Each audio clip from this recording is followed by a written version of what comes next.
Two games tonight, Ipswich against Crystal Palace in the Premier League, Leicester against West Ham, and as we've spoken about earlier on, Leicester have Ruud van Nistelrooy at the helm tonight. In the other technical area, of course, West Ham United and Julen Lopetegui.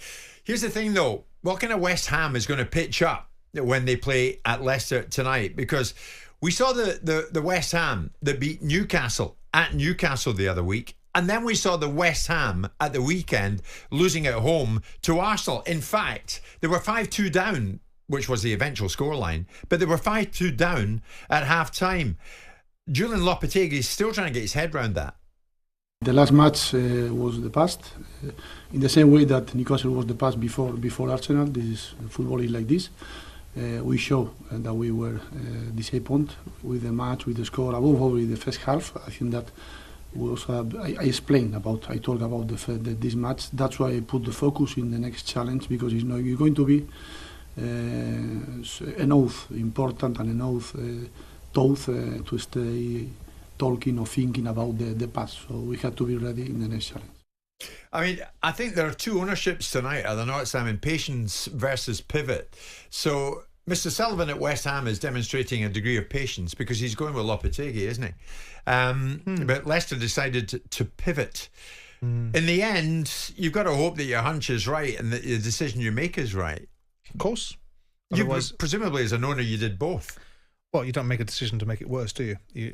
Your intention for making a decision is for the thing to get better. And if you're staying with somebody, it's because you believe that what's happening now isn't going to continue to happen in the future. I mean, West Ham are a mixed bag this season. I mean, I don't think you can take anything from the result against Arsenal. Arsenal are challenging to try and win a Premier League. They were my favourites to win the Premier League for this season. And so we're comparing an expectation of what West Ham should be able to achieve against a side like Arsenal against what West Ham might be able to do against a side like Leicester. But at a London derby though, Simon, you don't expect to be 4-0 down after 37 minutes. Well, it's happened before. There's been London derbies where people have got their backsides handed to them. I mean, West Ham, irrespective of it's a London derby, half the players aren't Londoners.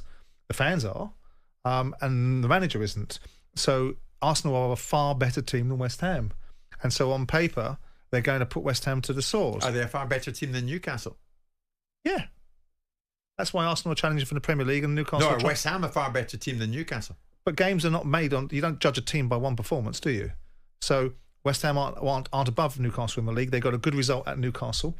And Newcastle, his performance on that evening may not have been up to par. But the season's run over 38 games, not individual games. But if you're a West Ham fan... Otherwise Tottenham will win the league, wouldn't they? What am I going to watch? What am I going to see tonight when my team takes to the pitch against Leicester?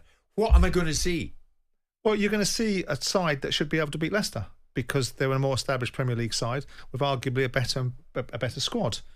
Leicester have got, of course, unknown factors like the new manager bounce that get baked into thinkings that ultimately change outcomes. If you put West Ham against Leicester on a player-by-player basis and an experience basis, you'd expect West Ham to come out winning this game probably 6 or 7 times out of 10.